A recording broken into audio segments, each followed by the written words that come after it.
What's happening, guys? It's your boy, the Boxing Lowdown, here for episode 102 of the Boxing Lowdown podcast, man. We're back after a week off. Delighted to be joined, as always, by the main man in the building. My father right over here, man. We're ready to cook. Laurie from AFTV is in the house. What's going on, man? We're back after a week. Feels good to be back. Feels good to be back, man. Feels good to be back. Plenty to talk about, and not all of it great, I would say. But hey, that's boxing, isn't it? I often call it the gift that keeps giving. Not always in the ring, though. That's the problem. Very true. But hey, it is what it is. As what's our friend from up north? Kid Galahad, isn't it? It is what it is. It is what it is. It is what it is, man. It is what it is. I'm really looking forward to the show today, man. Even though it's been a week, it feels longer, so it feels good to be back. We've already got my man Harvey right here in the building. We've got Francisco in here as well. Shout out to you guys, man, every single time. Trust me, man, it means a lot to have you here every week, man. Yeah, we're going to jump straight into the show. But as always, for anybody new that comes in, hit the like button on the way in, share the video, subscribe to the channel if you haven't already. Loving all the comments and everything that we've had over the last few weeks, man. So keep them coming. Today, we're going to talk about Katie Taylor, first of all. She will be in action this weekend. I think she's coming up against a lady named Karen Carbajal. Don't know much about her. I'm expecting Katie Taylor to defend her. Let's just be real. None of us are going to pick Katie Taylor to lose that. So why waste our time talking about that? I wanted to talk about something else, man. It crossed my mind today. And, I've seen it over the last couple of weeks with Claressa Shields in particular winning against Savannah Marshall. ESPN released their updated pound-for-pound rankings. Let me see if I can get them up, actually, because, always better to see when we speak about it, right? So ESPN released their updated women's pound-for-pound rankings. This was following Claressa Shields' win over Savannah Marshall. Very impressive win it was. She came over here to the UK. She did her thing, won a unanimous decision over her arch rival, really her arch nemesis, Savannah Marshall. So yeah, Claressa Shields got that win. I'm just getting the picture up here. Trying to see if I can get it up. Bear with me. But what I wanted to talk about today was pretty much Claressa Shields and Katie Taylor, where you have them in terms of their ranking as the greatest of all time, because we know that Claressa Shields likes to use that word, self-proclaim herself as the greatest of all time. But is she really? We're going to have that debate here today, Laurie, because I know a few people have weighed in on the debate, particularly after Claressa Shields won. I saw a few people come out and say, yeah, man, good win, Claressa Shields, but Katie Taylor is still the GOAT. So this is actually the old. That's a joke. Pound rankings, actually. I can't get the most updated ones up. So forget that. Anyway, so yeah, listen, we're going to talk about it, man. Debate it. We spoke about it briefly today offline, but I want to talk about it here, man. And like the people that are arguing in favor of Katie Taylor, I had to look at some of the points. I had to look at the resumes of both of them. I had to look at the achievements, and it's closer than you probably think it is, if we're being honest. I know who you're siding with here, but if I speak on Katie Taylor, if I kind of, play devil's advocate and kind of rep Katie Taylor here, I'm going to make the case as to why some people believe that she is the greatest woman of all time. So let's get it started, man. Let me put my argument across to you and give you my reasons as to why some people may consider Katie Taylor as the GWOAT over Claressa Shields. We have a look at her record here. 21 fights as a professional, 21 wins. That's more than Claressa Shields, more fights than her as a pro. Olympic Games, she's got 1 gold medal. I know Claressa Shields has got 2, but Katie Taylor's got 1 Olympic gold medal.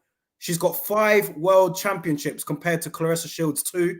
She's been boxing from since she was like 10, 12 years old. Used to play football. Now obviously went into boxing. Look at all of the gold medals she's achieved in the world championships, the Olympic Games, the European Games, gold here, gold there. Look at the European Championships. Gold, 2005, 6, 7, 9, 11, 14. The European Championships, the European Games. So Katie Taylor's done that as a pro. She's fought more than Clarissa Shields has. She's 36 years old now. Some of the names on Katie Taylor's resume, if we scroll down to the bottom, three of those people that Katie Taylor have beaten, and this is a point worth noting. Three of the people that Katie Taylor has beaten on her resume are currently on the top 10 of the women's pound for pound rankings. Clarissa Shields has only beaten one woman on that pound for pound rankings. That's Savannah Marshall. So we're not even including Natasha Jonas here, but Amanda Serrano, Delphine Pursoon, Jessica McCaskill, all names on Katie Taylor's resume. Can you see, Laurie, why some people call her the GOAT? Like I said, let me just recap everything that I said. So she's had more fights than Clarissa Shields as a professional. She's also undisputed female champion at lightweight. She's beaten 3 people on the current pound for pound list. Clarissa Shields has only got 1. She's got more world championships than Clarissa Shields. All right, they've got the same. They've got gold medals as well in the Olympics, but she's got more golds at the world championships, and she's been doing it for a bit longer. So when you weigh all that up, are you telling me that there's not an argument to be made in terms of who is the GOAT and who's not? I'm telling you, there's no argument to be made. Conclusively, none. I mean, earlier on when we spoke, Daryl, I said to you that the people that put Katie Taylor as their pound for pound number 1 in women's boxing can be categorized into 3 separate categories. First, they're Irish. Secondly, they're Clarissa Shields haters, of which she does have a few. Clarissa Shields, as we know, can be quite a polarizing character. She's easy to love, but she's also easy to hate, let's be honest. And then the third one is a little bit more sinister. I would categorize those people who have probably a racial issue especially when it comes to people like Clarissa Shields. So those are the 3 categories. So categorically no is the answer to your question. Now, listen, everything I'm saying from here on in is underpinned with the ultimate and absolute respect for Katie Taylor, who I acknowledge as a great fighter, a great ambassador for women's boxing, and a great sportswoman. As you said, she's represented her country at football as well at a high level. I once saw Katie Taylor score. If you go on YouTube, you'll see it actually. An absolute thunderous strike from outside the box for her country. Brilliant. So she's clearly an exceptionally talented human being and carries herself with aplomb and a real, sporting icon. And, for her country, represents her country well and all the rest of it. But if you're going to tell me that she's a better boxer or deserves to be higher on the pound for pound listings than Clarissa Shields, that answer is absolutely no. And it's interesting that you mentioned there that she's got 3 people, you said, on her current resume. That's right. That are on the current rankings. Well, I would say that you can make a case for at least losing to 2 of those. One of them twice. I mean, Katie Taylor's first fight against Delphine Pursoon is widely acknowledged as one of the biggest robberies ever in boxing. And I'm not just talking about, women's boxing. I'm talking all of boxing. When that result was read out that night, seriously, I nearly fell off my chair. You even had esteemed Irish sports icons, boxing icons like Carl Frampton and Barry McGuigan and a host of other people saying that was a terrible decision. They fought again, and I'll be honest with you, man, I thought Pursoon won the second fight as well. That one was a lot less controversial. But I had Delphine Pursoon winning both of those fights. The first one wasn't even close, though. How that was given to Katie Taylor was an absolute scandal. And even in the last fight she had with Amanda Serrano, I thought Serrano won that by a couple of rounds. Don't get me wrong, it was a competitive fight. And, I can see why some people may have thought that Katie Taylor got it, but I thought that Serrano won by a couple of rounds. So I guess what I'm saying is that Katie Taylor has been the beneficiary of at least 2 dubious decisions. One extremely dubious, and another 2 there that are equal, well, maybe not equally, but they're very questionable. Meanwhile, you look at Clarissa Shields, right? She's had, 70-odd fights now, amateur and professional. Like you said, she won the Olympic Games twice, won World Championships. She only ever lost one fight. That was dubious. We all saw the recording that was uploaded to YouTube. Anyone watching that fight that thought Savannah Marshall won that, well, you must be a better man than me because I didn't see it, nor did thousands of others. You've only got to look at the comments when that video went up to see that. And then, of course, she bested Savannah Marshall recently in a really great fight. So the one loss that she's ever had, she's avenged. And she's looked utterly dominant. And what is it now? She's undisputed champion at 3 different weight classes. Not lost a fight, barely lost a round up until the Savannah Marshall fight, if I'm being honest. And not just that, Daryl, but if you look at the two when they're fighting, if you just, take time to watch the two girls fight, you will see straight away that Clarissa Shields is technically head and shoulders above Katie Taylor in the way she throws her punches, her combination punching, her defense, her overall ring generalship is just on a higher level to Katie Taylor. Higher level, pretty much everybody in women's boxing. So, yeah, there's your answer. It's conclusive for me. Clarissa Shields, head and shoulders above everybody else. Not just this era, but in all the bygone eras too. I'm including people like Layla Ali, Ann Wolfe, Christy Martin, all of these guys. Oh, sorry, girls, sorry. Excuse me. She's just better than them, man. It's as simple as that. Yes, Clarissa Shields, she can be a bit much sometimes. She can, get people's ira going. She's always on social media. It's not always the best look for her. Doesn't always come across as the most classy, although I find her very entertaining. I love Clarissa Shields, to be honest. She's a real personality, but I can get why some people think she's a bit much, especially on social media. But that being said, when you analyze her skills, her achievements, her ability, there's no woman that even comes close to her, in my humble opinion. Well, okay. When you say achievements, nobody comes close. I mean, look, I listed the achievements of both, and they're both very solid in terms of what they've both achieved. Like I said, Clarissa Shields, 2 Olympic gold medals, multiple world championships as an amateur. Only lost the one fight ever in her career. That was to Savannah Marshall, which was dubious at the time. She then avenged it, I know. Do you not give Katie Taylor credit for probably, she's definitely had a longer career in terms of as a pro. She's had more fights in particular. She's obviously a huge attraction. We've seen that massive draw. She's also, like I said, took on probably the tougher opponents overall. When you look at it, maybe that just tells you how good Clarissa Shields is. But I feel like the depth at lightweight and around the weights where Katie Taylor is a bit more deeper than where Clarissa Shields is operating. Do you not highlight that and think to yourself, okay, maybe Katie Taylor did struggle in a couple of fights, but she got through them, and she's, as a pro, she's beaten everybody she's faced. Yeah, look, you can't listen. I've got the utmost respect for Katie Taylor. So what I'm saying now, some people might construe it in a way that, the way it comes over, they might think that I'm disrespecting her. I'm certainly not. I've got ultimate and maximum respect for Katie Taylor. But you have to, you ask me a question, I have to ask it honestly, Like, Clarissa Shields to me is head and shoulders above her. But then Clarissa Shields is a very special athlete.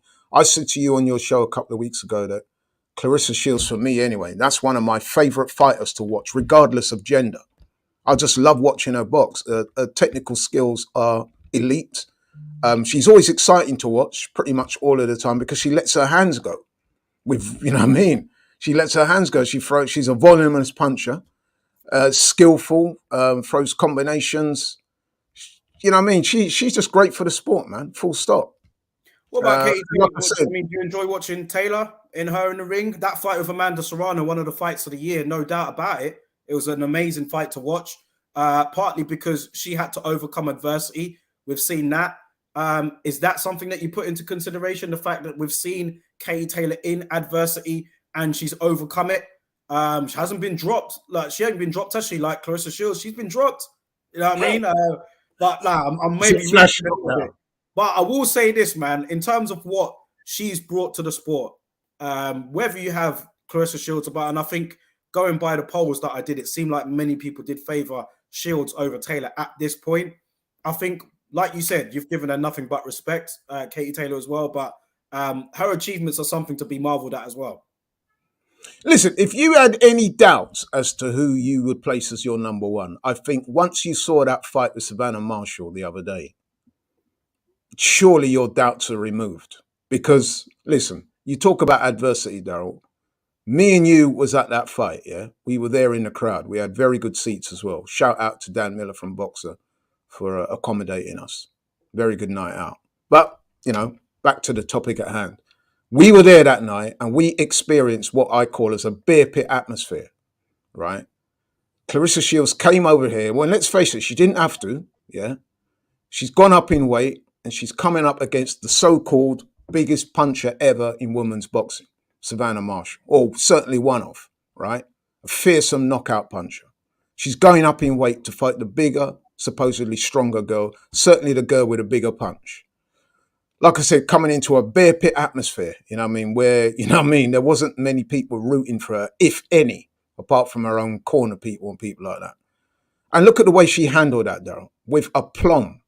Went in there, fearless, classy, won the fight, hands down. So if you ever had any doubts, right, surely that fight removed it. Because a lot of people were saying before the fight, yes, Claressa Shields is a great fighter, but she's never been with anyone like Savannah Marshall.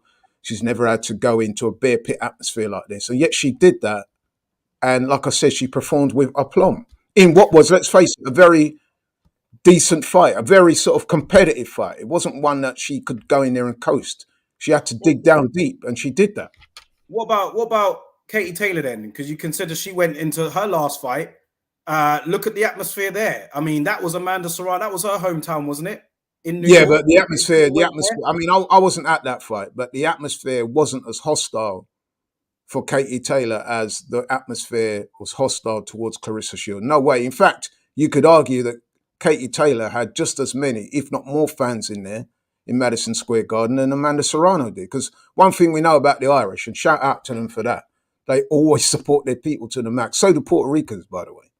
So, Katie Taylor had a lot of fans in that arena. Like I said, it was at least 50-50. So it wasn't the same type of bear pit atmosphere that Claressa Shields had to face.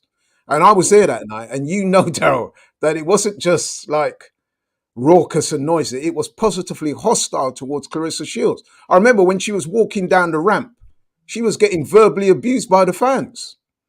And she was just singing and dancing her way to the ring. This is an extraordinary athlete we're dealing. Listen, they're both extraordinary athletes. But like I said, man, Claressa Shields, there's something about that girl, man. She's different. She's just different. Which is why, some of her excesses in terms of her social media stuff and the way she talks, it's never like nasty or anything malicious. It can be overbearing. I'll say that. It can get overbearing. It can get Yeah, that's a very good word to use. It can get a bit overbearing, especially if you're not a fan of hers. You think, like, come on now. But having said that, this girl is special, man. All right, we should be like, sorry to interrupt, but people out there should be enjoying her while she is doing what she's doing, because she's a one-off personality and a one-off athlete. Let's go to some of the comments here. See what you guys are saying. Francisco, I think he must agree with you on this one, but he has said, I'll give Daryl credit. He sounded like a great lawyer. Or is that what you guys call a solicitor or a barrister? Big up Francisco, man. I'm just trying to defend my case. Just trying to back my corner. I think they call you devil's advocate, I think. Playing devil's advocate, I know. Michael Maxwell says here, Shields is number one right now. She has achieved more in her career. Big up YK22, big up Punch Smollett in the building as well. Listen, I get that. I'm not going to argue, obviously, with it. Like, deep down, I probably feel like Claressa Shields is number one right now. But I do feel like Katie Taylor, she's definitely achieved a lot and has put herself right up there as well to be at least in the discussion. Even though I'm not going to say she's above Claressa, I will say that Katie Taylor has been around a bit longer. She's 36 years old. She's still operating at the highest level, still undisputed. So I will give her a lot of credit for that. And she is in action this weekend. I don't know much about her opponent, But like I said, I'm fully expecting her to retain her undisputed titles. And how long will she be going on for? Do you know what I mean? Will the rematch with Amanda Serrano happen? When will she retire? Will she retire on a high? I look at a lot of the girls, particularly in this country and in the UK and Ireland, and they look at her as an inspiration. Obviously, she's closer to home than Clarissa Shields is, but she has transcended women's boxing over here, I'd say.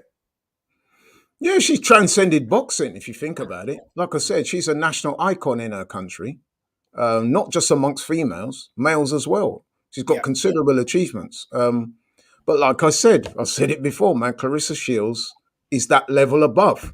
We all know life is about levels in anything you do.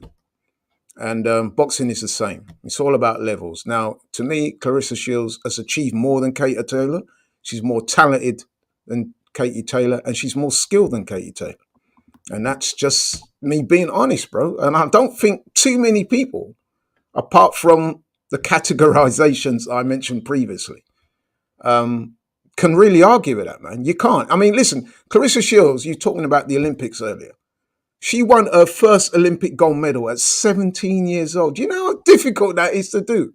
Even given that, okay, the pool in women's boxing, let's be honest as well, say it's not as deep as the men, but it's all relevant. It's all relative, isn't it? For her to win her first gold medal at 17 years old, barely started boxing, won the American Nationals, entered into the Olympics. And I remember watching those games, man. No, I don't think anyone ran her close. Then she's come back 4 years later in London and done the same thing again. You know what I mean? So, on the way to that gold medal as well, she lost to Savannah Marshall. Again, I watched the fight. I couldn't see how that decision was given against her. But here we are, years on, and she's got her revenge in spectacular fashion. It was a great fight. Shout out to Savannah Marshall, who did push Clarissa all the way. I must say that. It wasn't an easy fight. But then even then, it was probably better for Clarissa that she was in a fight like that because she had to dig down deep.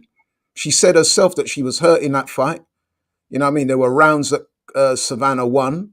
She pushed her all the way. She hurt her. You know what I mean? So Clarissa Shields had to dig down and show heart, which is that last bastion, in it. Whenever you're talking about a great fighter, you can look great by knocking people out, by beating people. But there's going to come that time, man, when you have to dig down deep.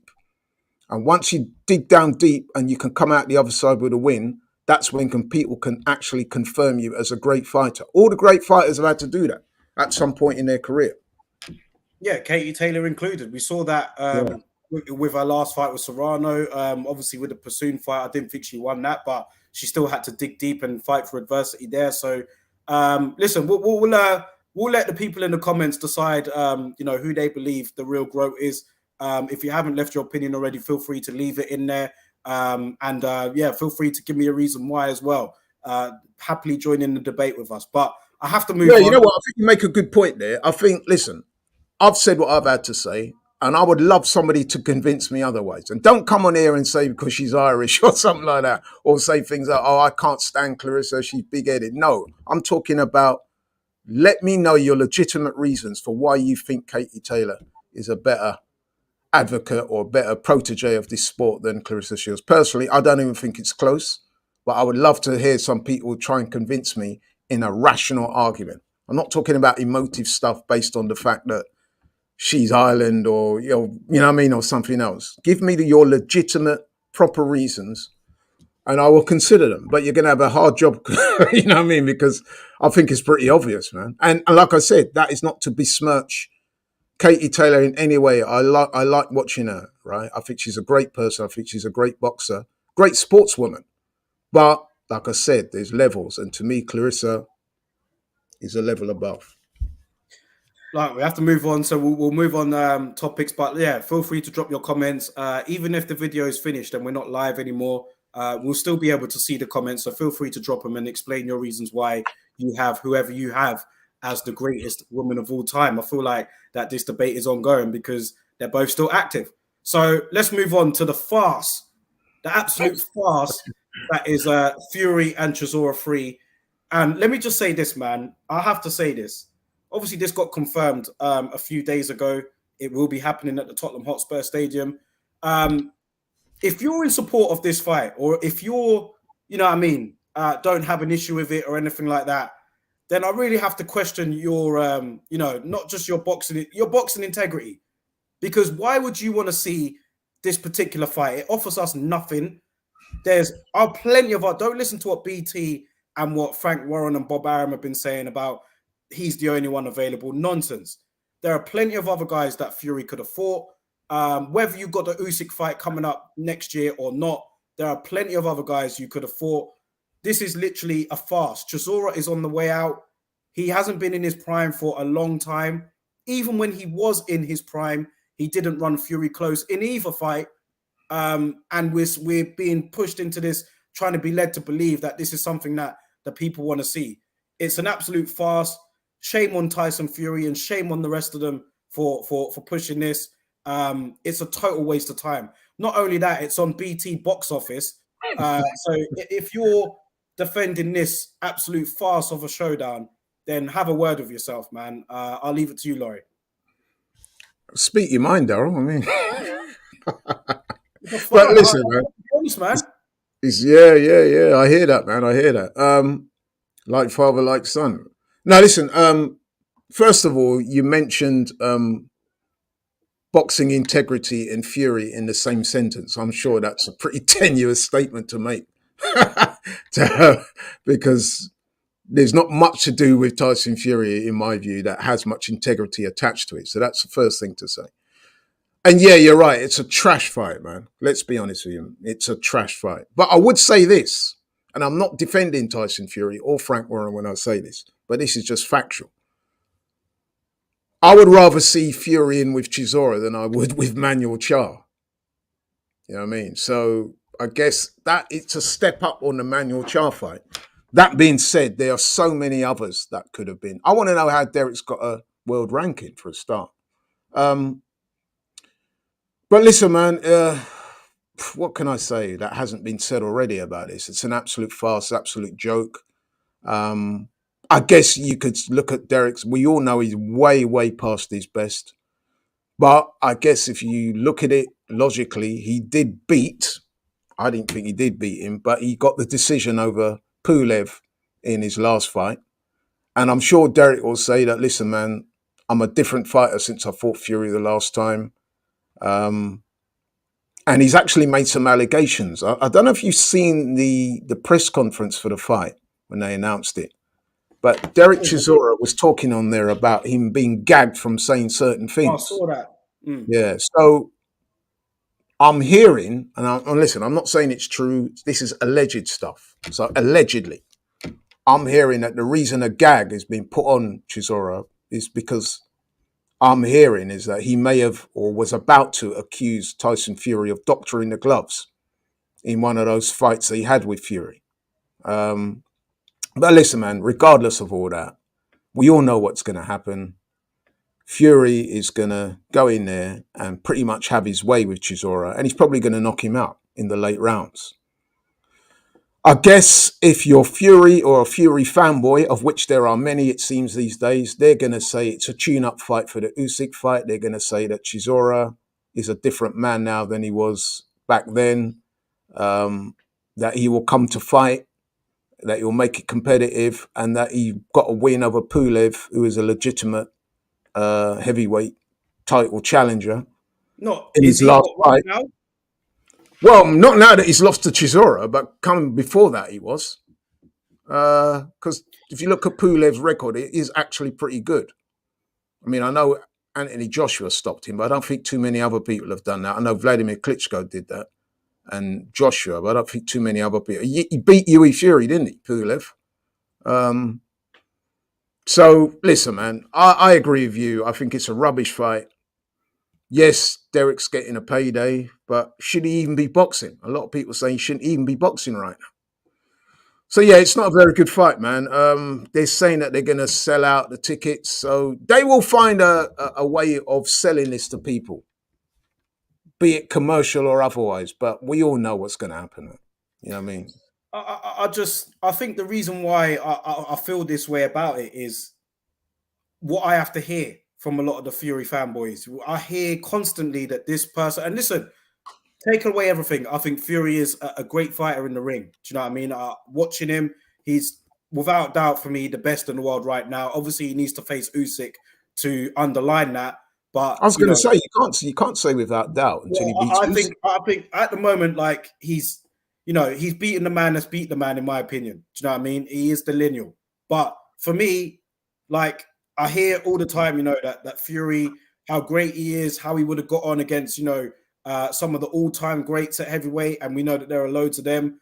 I hear it all the time, and I just think if we're being led to believe that he's this great, and he's an all-time great, you don't defend your title against Chisora. Like I said, if I knew the Usyk fight was confirmed, if that was all set in stone and confirmed, and this wasn't a title fight, then I'd be like, you know what, cool, he's just having a run out, whatever. But this is going down as a title shot for one, a title defense. The Usyk fight has not been set in stone yet, so that could still not happen. And like I said, there's plenty of other guys out there. And if you're going to bring a convincing argument to me that Fury is an all-time great or he can mix it with any heavyweight of any era, then you don't take a fight with a 38-year-old Chisora who you've beaten twice and you haven't had much trouble in doing so and class that as a title defense. You just don't do it, man. I'm not convinced.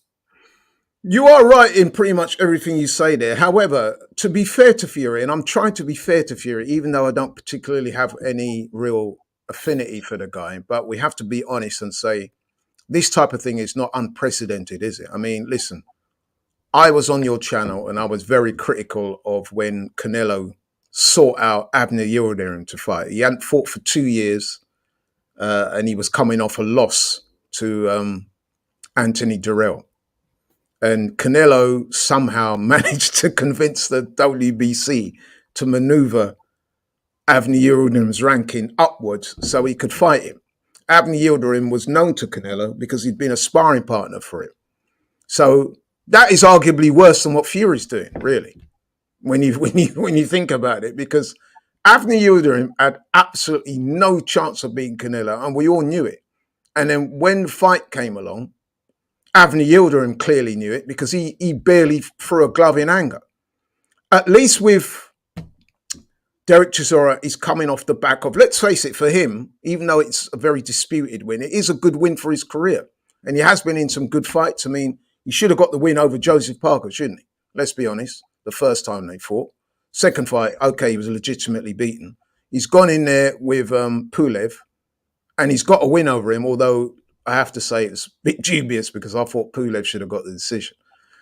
He's now got a fight against Fury. Convince me that Fury versus Chisora is any worse than Canelo versus Abner Yildirim. I don't think you can. What I will say is that Chisora has noticeably regressed since that fight. Even the first fight with Joseph Parker, he's regressed a lot since then, in my opinion. I know Fury was bringing up the Usyk, trying to compare, saying, "Oh, Chisora beat Usyk," in my opinion. Like even that Chisora, and he didn't, by the way, but even that Chisora that fought Usyk and fought Parker the first time round, I think he's regressed quite a lot since then. Do you know what I mean? Against Pulev and Parker in the second fight, he started to really show his age. Do you know what I mean? And now, well, stars make fights, because a lot of people say, and listen, there is some truth to it. Hang on, let me make this point. A lot of people say, and I'm not necessarily one of them, but a lot of people have said, including Frank Warren and one or two others, that Derek Chisora gave Alexander Usyk a harder fight than AJ did. What you got to say about that?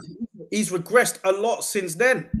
He's regressed. Well, how do you know? Because he's beaten Pulev. We've seen it in the Pulev fight. He didn't look good. Like he barely had his legs under him. He got the win though. And also, what I will say about the Canelo situation, touching on that, I see Obes has made a comment here about Yildirim. He was a man. Yeah, he was a man. We knew that Canelo was fighting Caleb Plant, and we knew that the Undisputed was on the cards. We don't know if Fury is going to fight Usyk next year. They're talking it, they're saying a lot, but we don't know if they're actually going to. At least we knew that the Billy Joe Saunders fight was signed and sealed when he fought Yildirim. Yeah, but it's still a title shot. And listen, Obes, I think you need to do your research. Why was that a mandatory? Because Canelo demanded that he beat placed up the list. Initially, they weren't going to sanction the fight, apparently, is what I read. Canelo put pressure on the WBC to make Avni Yildirim a mandatory. That is the information that I've read up in that fight. That it was Canelo and his people that put pressure on the WBC to have Avni Yildirim placed as his mandatory contender.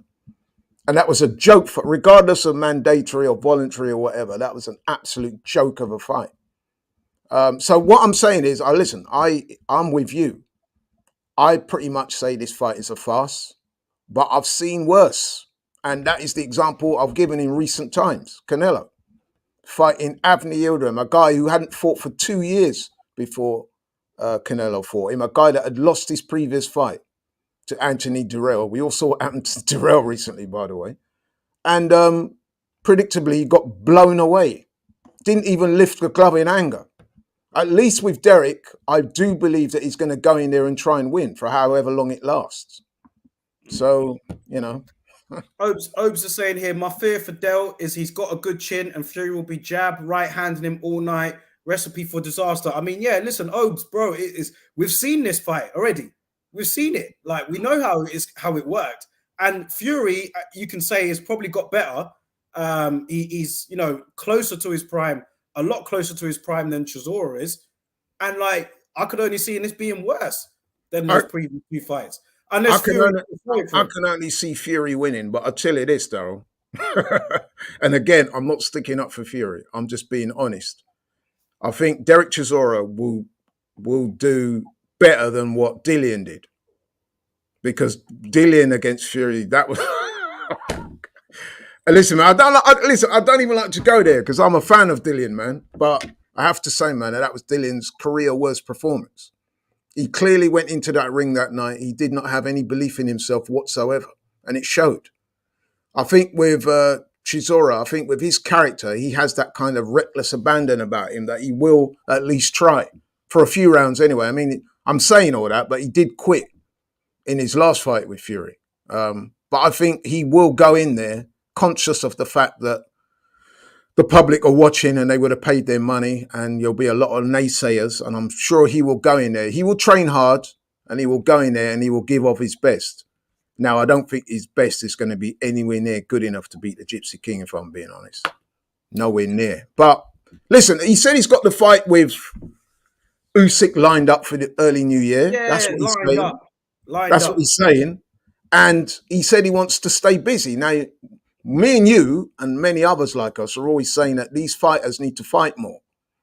So I guess if you're a Fury fanboy or in the Fury camp, you will say he's doing just that. He's not going to wait until February, March. He wants to get in there now. It's been a while since he was in the ring. And even when he was in the ring last, he wasn't tested, was he?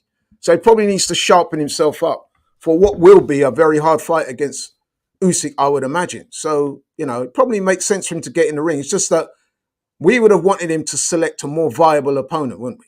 Even if the guy had no chance of beating Fury, at least we would have been able to say, you know what I mean, who is this guy, analyze his strengths and weaknesses, and he would have brought something different to the table.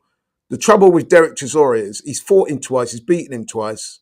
The last time he made him quit. Like you said, Derek has aged since then. He's arguably got worse. We can't make a case for Derek winning this fight, and I think that's the problem with it.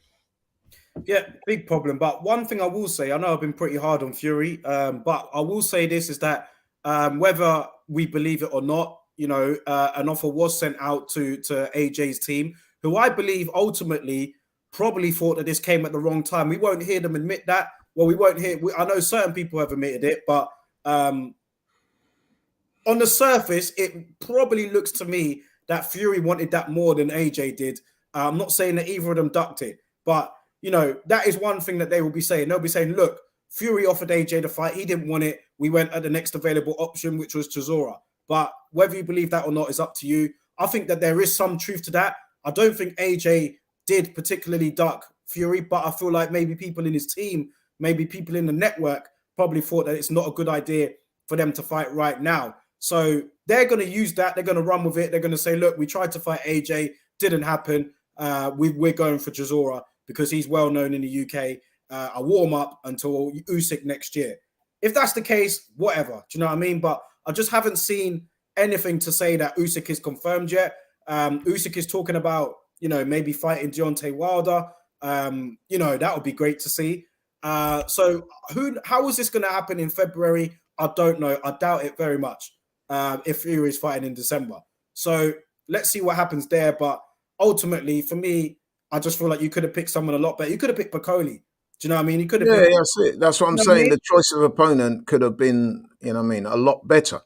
That being said, though, Daryl, I'm pretty sure you'll agree with me that Chisora versus Fury makes more sense, both from the optic sense and the commercial sense. Is a better fight than Manuel Char, who, let's face it, is very ordinary heavyweight. We shouldn't even be talking about Char. Exactly. This is someone that people are saying is an all-time great that can mix it in with any heavyweight of the previous era. You're talking about Manuel Char and Derek Chisora. Come on, man. I'm not with it. But Obes makes a good point here. He says, by the way, where is AJ? What happened to the quick comeback? And I saw his comment earlier saying, big up the ladies for carrying the sport. We're going to get on to another big fight that looks like it's fallen through for this year. But quickly, your thoughts on AJ? We ain't heard nothing about his comeback yet. It's looking like it's going to be 2023 now rather than the end of this year. Listen, man, I'm not going to fault AJ for taking a bit of time out of the ring. He's lost his last two fights, so very high-profile fights. He must have been carrying a lot of disappointment after that second fight. We all saw the meltdown in the ring. The guy needs to go away and, regroup, man, recharges the batteries. Listen, the fight with Fury to me was never going to happen. I described it at the time as a master PR stroke by Fury, which at first it was, and then it kind of fell flat because it was one of them that as the days and weeks went by, you knew it weren't going to happen. There was a lot of posturing by Fury, a lot of name calling and all that, but he didn't really seem serious to me. I must admit, after the first initial days, because if you remember in the initial period, AJ said he was open to the fight, and I genuinely believe he was, right? But then when you started hearing Fury calling him all kind of names, coward, who's gonna do business with a guy like that? You say you're making it very public, right? Which, let's face it, most fights don't happen that way. And then you're launching this tirade of abuse on the guy every day, putting out videos calling him coward, dosser, shithouse. I mean, AJ probably just thought, hey, whatever, man. You know what I mean? He just probably went on holiday and said, you know what, you lot deal with this clown. I'm going away. If anything does happen, let me know. That's what you know what I mean? Because as soon as I started to hear it, because if you remember, Daryl, when he made the call out, it was quite respectful, quite tastefully done. And I thought, you know what? PR stroke, fair play to Fury. AJ said he's interested. Let's see how it materializes from here. I wanted to see how it developed. Then when I saw it started going down that tacky road of name calling, and I just knew it weren't going to happen. And I said on your show, and I'm not trying to be wise after the event, I said, there's no way the fight's going to happen. And listen, AJ, you can't fault him for not taking the fight. The man's coming off 2 back-to-back losses. His career is in a bit of a doldrum right now. He needs to rebuild. He needs to find out if he's going to stay with Robert Garcia or go their separate ways or whatever. There's a lot of decisions he needs to make. So I'm not surprised that fight weren't made. I'm not saying for 1 second that AJ's ducking Fury or scared of him or any nonsense like that. I think he needs to define and work out which way his career is going to go now. Because his career now is at that point, isn't it? It's at that tipping point where it could go one of either 2 ways. You either rebuild or he crash and burns. So he's got a lot of decisions to make. And I do believe he'll come back in the new year. And I'm hoping that he'll come back strong, get a good win under his belt. And 2023 will bring bigger things for him. So we'll see how that goes. Fury's got his own schedule to go with. We'll see how that goes.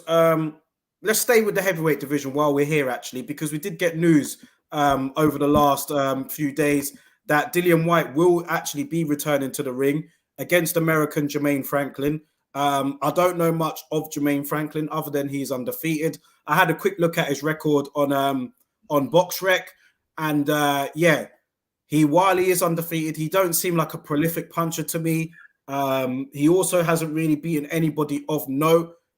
So I guess, it makes sense. A decent comeback opponent for Dillian Whyte. when you consider, the sort of career that he's had, and the fights that he's had, how tough his career has been. Is this an acceptable fight for you for Dillian Whyte? Because I know you said that you reckon he should retire. Looks like that, he's training with Buddy McGirt now, taking on this opponent here, Jermaine Franklin. Not at the O2, I think it's at the SSE Arena, so it's not that big of an arena for the fight. But yeah, your thoughts on it, man. Dillian Whyte and Jermaine Franklin. Do you know anything about him? I don't know anything about him, to be honest. I'm not going to try and sit here and pretend like I do. Like you, what I did as soon as the fight was announced, I went on BoxRec and had a look at his record. Yes, he's undefeated, but if you scroll through the opponents he's fought, there's no one there that stands out at all. I mean, the closest one to any sort of name that I could find that I recognise is Jerry Forrest, and he had a split decision win over him. I think Rydell Booker is a name I've heard of before. I must admit, he looks a bit podgy, Jermaine Franklin, the stuff I saw. Mm-hmm. Listen, man, I think they've been quite creative here in finding this guy. You know what I mean? He's 29 years old. He's got an undefeated record. He's got a decent KO percentage. 14 KOs out of 21 fights. But listen, man, Dillian should beat this guy comfortably. After the fight, you're right, Daryl. I was saying that I thought Dillian had reached the summit and there was only one way to go from there, and that was down. He's exhibiting signs of a shot fighter to me, if I'm being honest. The legs didn't seem underneath him, didn't have no balance.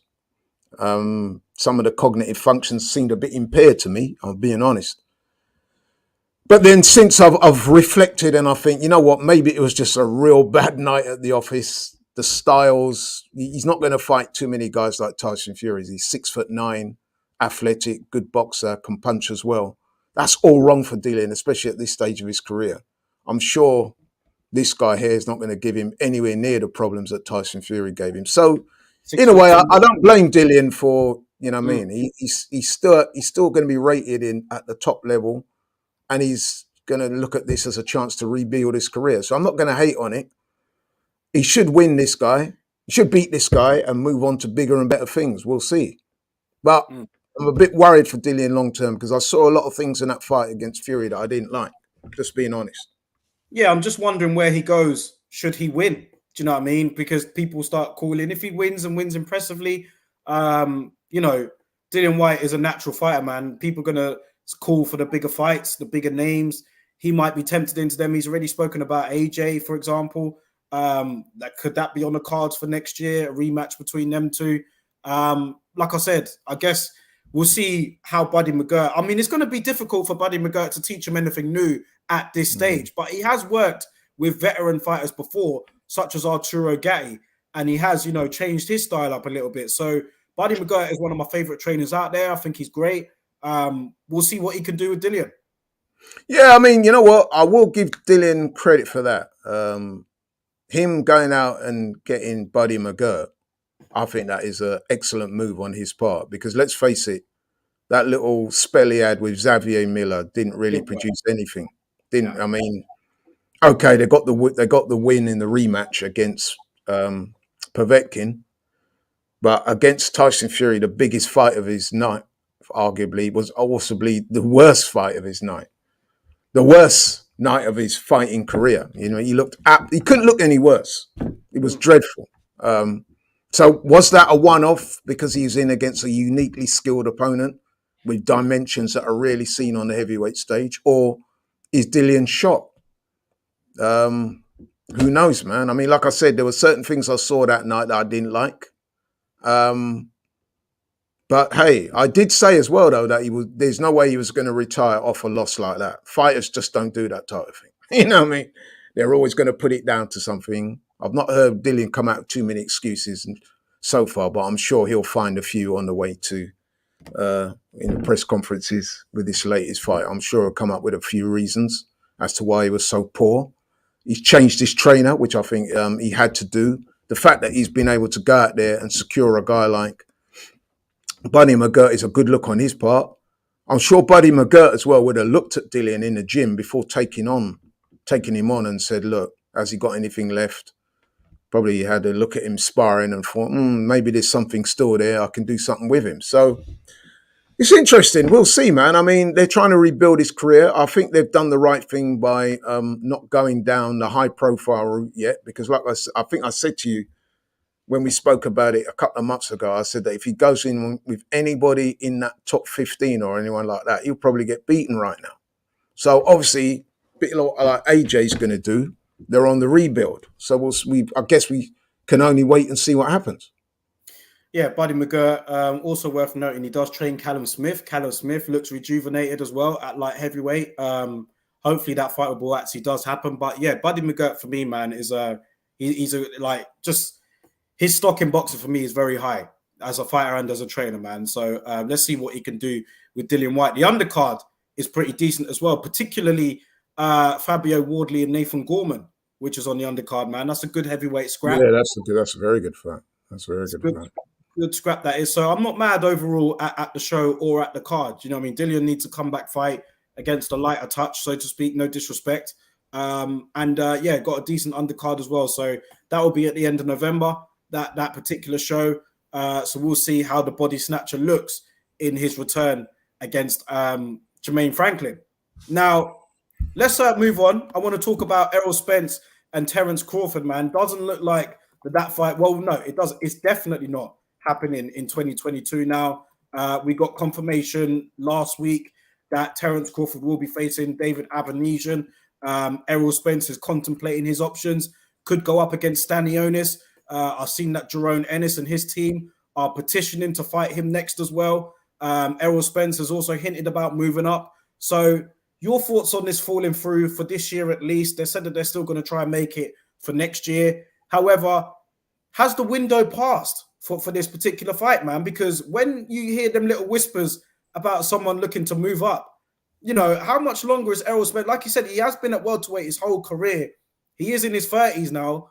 Have we missed a window for this? I feel like we've been waiting years. Well, we have been waiting years for this, and we're not any closer to it happening. Listen, it's got to the stage with this fight now that I really don't care for it anymore. I think that when I heard that Crawford had signed to fight Avanesian, it was almost like a relief for me, I must admit. I just thought, you know what, I'm glad, because all this back and forth and, you know what I mean, people, is it going to happen? Is it not going to happen? You can hear dates, then it doesn't happen. Then each camp is blaming the other for it not happening. I just thought, we just need to move on from this, bro. It's not going to happen, you know what I mean? And if it does happen, it doesn't have the same kind of attraction that it once did, in my view. And I don't blame Crawford for moving on, bro. I'm not going to sit here and personally apportion blame. It could have been either of them or both of them. The fact is, the fight's not happening. I'm always of this view that if the two fighters really want this fight to happen, if you look down the history of boxing, if two guys really want to fight, they will make it happen. Normally, one of the two has to kind of humble himself and take a little bit less and agree to be the so-called B side, if you like. But if two guys really want it, it will happen. So the fact that it's not happened suggests to me that one or either, or maybe both of them, not really as excited about that fight happening as, say, the fans are. And I just think that we've been effed or screwed around for far too long now. Let them move on. So when it was announced last week that he was fighting Avanesian, I just said, yeah, you know what, fair enough. That is actually a good opponent for Terence Crawford, actually. I mean, I've seen a lot of the Americans seem to be dismissing it as an easy fight. Typical of the Americans, they don't study boxing outside of America, because if they did, they would know that Avanesian is more than a decent fighter, actually. And he will come to, for Avanesian, that's his biggest fight ever, isn't it? Okay, I know he's been beaten by Lamont Peace and he's been beaten by Green Machine, which is what the Americans over there looking at think, yeah, he's just a scrub. But they will realize that this guy is a good opponent. You know what I mean? And he's a worthy contender for Crawford's title. So, listen, man, I'm quite happy to watch that fight, because I think Avanesian's going to go in there and give it a good go. He's capable. He can punch. And he's probably at the peak of his career right now. So He will look at it as an opportunity to crash, not just win a world title, but to crash the scene. So he's a dangerous opponent in a way. You don't want to, if you're Crawford, you don't want to go in there and totally overlook this guy. Clearly, Crawford is the favourite, but if you go in there thinking, yeah, easy work, he might have a few surprises up his sleeve. Uh, shout out to our man Francisco. He's always joins the podcast all the way over there from Arizona. I'm sure I'd like to hear what he thinks about Avenetian, considering that he's based over there in the United States, and what he's heard in terms of the feedback from the American sports media and everything else. But I agree in terms that Avenetian is not a bad opponent at all. Crawford's not getting any younger, man. He's 35 years old. Do you know what I mean? Errol Spence, 32, 33. The window for this, I feel like it's already peaked. I feel like that these two may either are at their peak right now, or maybe even slightly coming out of it a little bit. Because how much longer are we really going to wait? Crawford, like I said, 35 years old. Errol Spence, 32, 33.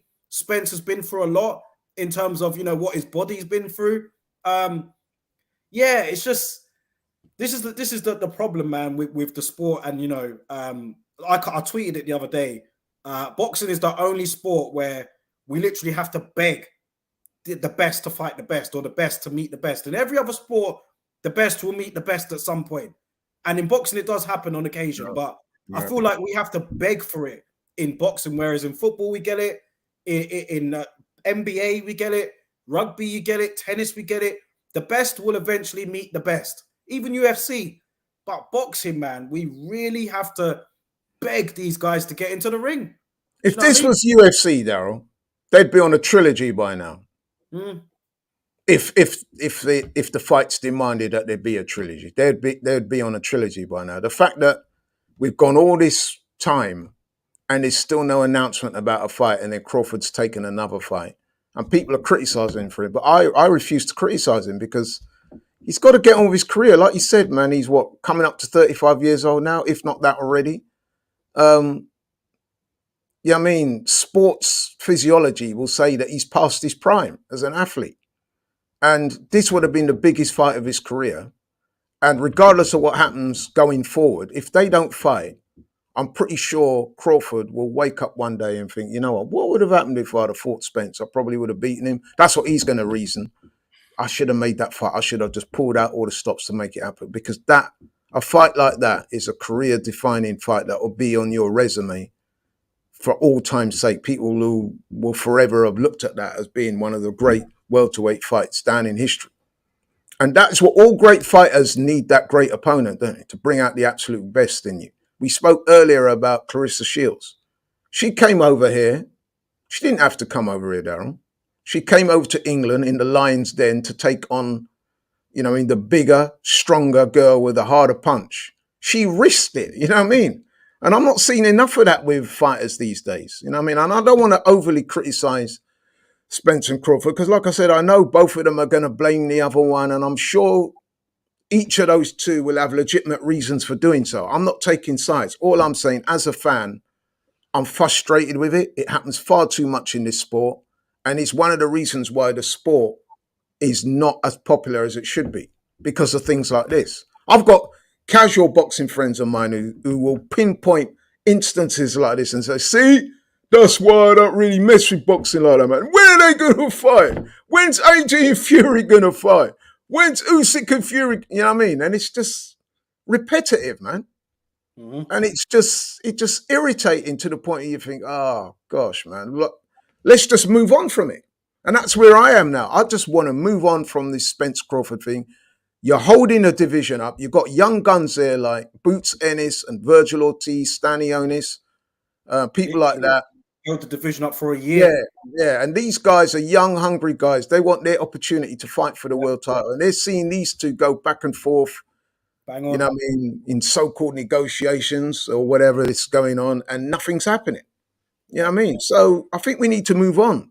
And like I said, I think that you said it yourself, Daryl. It's reached that stage now where it's gone past the point now where a lot of people are saying, no, I'm not even caring if I see that fight or not now. So if they do announce a fight next year, I'm sure it will have a lot of interest. But I'm also pretty sure that the peak for this fight in terms of interest has passed. Yeah. There's going to be a lot of naysayers. Supposing naysayers, even if Crawford wins his fight against Avanesian, right? And he says, yeah, my next fight is scheduled to be against Errol Spence in July next year, wherever. A lot of us are going to say, yeah, whatever, man. You know what I mean? Mm. That's what's going to happen. I feel like That's the what's going to happen. window from when Crawford left Top Rank, we were waiting patiently for how many months, man? We've been waiting months after. It's a long time since Crawford left Top Rank. Do you know what I mean? It was confirmed after he beat, who was it? Brooke Yeah. last year. Do you know what I mean? So that was November last year. We knew that he was coming to the end of his contract, supposedly freeing up the opportunity. There were no barriers in the way after that to prevent this fight from happening. Yet we've waited a year and we still haven't got anywhere. I haven't got So, you nothing. know, at this stage, I'm with you, man. I feel like obviously if it gets announced, I'll be like, wow, okay, cool. But at the moment, I'm just like, if it doesn't, I'm just like, you know what, whatever, man. Like you said, let the other fighters free the other fighters, Yeah, man. yeah. Let them Free the let other them have fighters. their crack, man, and Mm, hopefully they will embrace the challenges that are before them. I yeah. mean, you know, they're talking like they will. I mean, I want to see at some point Boots Ennis versus Virgil Ortiz. You know what I mean? Yeah. That's the next big fight at welterweight that's shaping up that everyone would want to see. You know what I mean? Mm, Hopefully we get that at some point. But this one here, I'm kind of reached the stage now where I'm kind of apathetic towards it. I would have loved to have seen it. Don't get me wrong. That was been my favorite fight to have happened this year. It's not going to happen this year. We're not sure if it's going to happen next year. And quite frankly, I'm ready to move on from it, as I'm mm. sure a lot of people are. If you look Let's at see what. social media, that's what everyone seems to be saying. Whatever, man. Let's just, you know what I mean? I Mm, actually think, though, that the Crawford Avanesian fight is, don't get me wrong, it's nowhere near as big as Spence would be.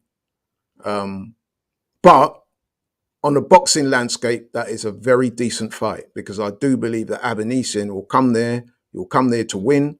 And I think he'll do a lot better than some of the Americans think he'll do for a start. mm. And if Let's Bud does get him out of there earlier, all credit to Bud. let's see what a few people got. A lot of comments here. I want to get through some of them, man. Let's see what they're saying about this. Rare Cockney Governor, big up, bro. He says here, this is a great podcast. You both know your boxing. It's refreshing. Shout out to you, man. Big up, Rare Cockney Salute. Governor. He's been in here a few weeks. I've noticed him. So good to have him here, man. Glad that you're part of the community now. Big up, big Michael up. Maxwell, he's been part of the community for a while as well. He says his Spence will move up to 154 and hope that his friend Charlo moves up so he can be a two-weight world champion. Yeah, he's not going to fight Charlo. That won't happen. But I could see that happening as well. Actually, I Francis, saw something where Spence was saying that if the money's right, he would fight Charlo. So well, I but, can't see that because they both got I the same can't see trainer that. for one. Yeah, Yeah. I don't think that would happen. Francisco says here, I do think, obviously he's in America. He says here, I do think Avanesian is a decent opponent who has earned a title shot, but yeah, he's being completely dismissed out here. So he's talking about in the States. So Americans have a habit of doing that, Daryl. I've noticed that. They don't tend to do their research that well. They can be very dismissive at times to the point where it gets quite irritating, actually. Boxing is actually quite healthy outside of America, thanks very much. Don't get me wrong. A lot of the best fighters are American, but come on now. There are a lot of good fighters worldwide. So typically what happens is when an opponent like Avanesian gets announced, you get all the, oh, God, he's a bum, he's a scrub, he's got two losses. You know what I mean? Like, come on now. You know what I mean? That's a very narrow minded and short sighted way of viewing things. But unfortunately, that does happen. So, yeah, yeah. Well, yeah. I mean, like we said, we'll see what happens here. But I feel like just to reiterate finally and draw a line under this, I do feel like the window is kind of it's closing. closing. Yeah, it is If closing that, on if this. that fight doesn't happen, Daryl, at this point anyway, I'm not that bothered. I'm apathetic towards that fight because it just seems like we've been messed around for so long that I don't want to be used and abused anymore. I don't want them to say, like I said, if Crawford wins his fight later on this year against Avanese, and then he'll come out and say, yeah, we're going to fight in May. Because I know that the chances of that happening are unlikely. given what we've been through over the last year and a half. So I'd rather him just say, look, I'm moving on. Wouldn't you? Be honest and say, look, we tried to make the fight. For whatever reason, it couldn't be made. I want to get on with my career. I've got challenges. I want to, you know what I mean, unify the belts, or I don't know how he's going to unify that Spence. But you know what I'm saying? Maybe he might move up to 154 himself. Yeah. There was talk of him fighting Charlo. Maybe, you know what I mean? So we can still get some good fights out of it. But I'd prefer people be honest rather than just string the public along with this, yeah, it's going to happen in November. Yeah, it's going to happen in December. And then it don't happen. Just move on, man. Move on. Yeah. Big up everyone in the comments here. Francisco, he says here, Loma is back this weekend. We're going to talk about him right now, actually. And he says here, it seems like Loma versus Haney is a possibility. Let's talk about Loma, who is obviously back this weekend.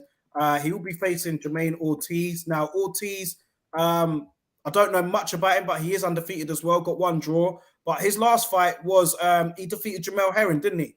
Yeah, I watched that fight. And he in effect, he retired Jamel Herring, didn't he? Yeah, well, yeah. He beat him comfortably. I mean, okay, it's a Jamel Herring that's coming off the stoppage loss to Shakur Stevenson when he was well beaten in that fight. So you got to question how his state of mind was, you know what I mean, his level of confidence was going into that fight. I mean, he said at the time, Jamel Herring, after he lost to Shakur Stevenson, that he felt a bit weight drained. He moved up in weight. He fought this guy, who apparently he'd sparred with on a few occasions. But I have to say, man, I saw that fight and Jermaine Ortiz well beat him. It was quite easy at times in there for him, you know what I mean? But obviously, fighting Jamel Herring is one thing, but taking on Lomachenko now, that's a whole nother story. No disrespects to Jamel Herring, but Loma is a different kettle of fish, isn't he? Let's face it, in many different ways. I think the ambition levels are going to be way different. Jamel Herring, that was like a last gasp effort to maintain his career, whereas Loma, if he beats Ortiz, then he's looking at a shot for the undisputed lightweight title of the world. So it's a very different motivation. Listen, man, even though Ortiz performed very well in his last fight, it'd be difficult for me to look past Loma winning. But I am looking forward to the fight, though, because if Ortiz can raise his game, I do think he'll be competitive. Apparently, they used to spar together as well. He's a lot fresher. He's younger. Yeah. Loma, while we acknowledge he is a great fighter, he hasn't been very active, for obvious reasons. However, you look at the actual skill sets of the two, and I just feel like Loma, obviously with what he's achieved, and it's just a different level at the moment. But Jermaine Ortiz, like I said, he's the younger man. Loma is he's had a long career, very long career, amateur and pro. So you never know, but yeah, you would expect Loma to win this. Yeah, I would, but I'm hoping that Ortiz will come in there full of ambition. He's the younger man. He's fighting at a weight class that suits him. So, he'll be looking at this as his world title shot, won't he? Yeah. So, who knows? Might be a better fight than a lot of people are expecting. I wonder if Devin Haney will be there because, they are talking that up as that being next. I think that was part of the deal that Devin Haney had to face Loma. However, will that be at 135? Because we looked at how Haney looked on the scales. He looked terrible in that last, he bulked up pretty well after the weigh-in, but at the weigh-in, he looked like a zombie. And it's well known that he's having difficulty making 135. Can he get his body down to 135 one more time to face Lomachenko? Can he agree for a fight at 140 maybe? Or what does he do? Because if he gives up the belts and moves up in weight, all of a sudden he becomes that guy in the Who Needs Him club again. No one is going to rush out and fight Haney if he's not bringing anything to the table at 140. So what does he do, man? I mean, I guess his team will know, it's the situation with the weight, how comfortably he is on making it. But I wonder what he's going to do. Well, because he's called for I think if the Lomachenko fight is offered to him or is presented to him, there's no way I see him turning that down. Knowing even at Devin Haney as I 135. do. Yeah, I think so. I think he may look at it as it's only one more fight. I know that sounds, may sound a bit difficult, but he didn't look good on the scales in that last fight. Although the fight before that, he didn't look bad. So maybe he did the weight wrong. Maybe the going to Australia might have interfered with his preparation in that regard. I'm not sure because he definitely looked better the first time when he fought Kambosos than the second time. So, like I said, it could have something to do with the timing of the weight. Making weight, especially when you're big for the weight like that, is quite a scientific process to do it properly. Maybe their preparation in terms of making the weight wasn't spot on. It has to be spot on. There's an actual art and science to making weight. But that being said, I think if they say to Devin Haney, look, your next fight is against Lomachenko, I'm sure he will take that fight because he was calling out Lomachenko even before he was champion. So now he is a champion. Why wouldn't he want that fight? And he knows that if he can beat Lomachenko, which let's face it, he does have a very decent chance of doing so. I would actually make Devin Haney favourite for that fight, although I know some people are not going to agree with me on that. But if he could get a name like that on his resume, that will be seismic for Devin Haney, monumental for his career. So I'm sure he will want to take it. Knowing Devin Haney as I do, he's a very competitive guy. You can see that. He likes calling people out. And I do think he's about that life. So I think he'll definitely take the fight. But to go back to this one, Ortiz, like I said, I've seen him fight Jermaine Ortiz. I was quite impressed with his skill set. What is he? I think he's, like you said, 18 and Yeah, got one 81 more. draws, 17 wins. But I'm looking at his record. He doesn't appear to be a big puncher. So straight away, I'm thinking, yeah, that's probably why Lomachenko and his people chose him for this fight. Because let's face it, he was chosen for this fight. I think they sparred together as well, if I remember rightly. So you'd have to make Lomachenko a very clear favourite. But like I said, when you're a young guy like Jermaine Ortiz, young, full of confidence, an opportunity like this is not one that he can pass up. Mm-hmm. Even if he does really well in this fight, man, it's probably going to open up doors for him. He's got the Jamel Herring win under his belt. It's a good win. I saw the fight. He did look good at times. Deserved winner. Retired Herring, let's be honest. And he'll be looking, he can do a similar thing against Lomachenko. So, I'm actually quite looking forward to that fight because I want to see just how much Lomachenko's got left. Because, okay, he's had the 2 comeback fights since he looked awful against our friend there. What's his name? Teofimo. Yeah. He had the comeback fight against the Japanese guy. He won that. Looked very good in doing so. Had the fight against Commey. He looked good in the Commey fight, although I think some people were over-egging the pudding a little bit. But this is a different type of proposition. He's up against a young, hopefully ambitious guy that's coming in there looking to get a big scalp on his record. So we'll see how he goes. A young, athletic guy who can box. So let's see it happen, man. Yeah, let's see how it pans out, man. Looking forward to it. We do have more boxing this weekend, so Lomachenko and Ortiz will be on Sky because they do have to deal with Top Rank, so that'll be in the early hours of Sunday morning, that particular fight. And then we've got Katie Taylor against Karen Carvajal. That will be on DAZN. Who's on the undercard for that? For the Katie Taylor fight? So I should know it, but it slipped me. But yeah, there's not a bad undercard either there. So yeah, there is boxing to look forward to this weekend. That kind of wraps it up for our show today, everybody. But shout out to you all first of all for the comments. Hit the like button, subscribe to the channel if you haven't already. Laurie, is there anything you want to say to close out? No, not really. I think we said pretty much all we're going to say. I've enjoyed the show. It's great to be back on. Loving the work you do, Daryl. Keep it up. And let's look forward to this fight this weekend, man. I'm looking forward to Lomachenko. Let's be honest, regardless of what people say about him, he's one of the marquee fighters in the game right now. Excellent skill set. We all love watching him. I'm looking forward to seeing how he gets on against a young guy. Hopefully he's going to come in there with some ambition and try and beat him. And we'll see how it goes. Because I still think there's a few question marks out there regarding Lomachenko. And hopefully Jermaine Ortiz will bring out the best in him. For sure. Well, listen, yeah, big up to everybody, man. Sorry, Punch Mullet ain't got enough time, man. We have to wrap it up today. But shout out to everyone, man, and we'll catch you guys very soon, man. Peace out.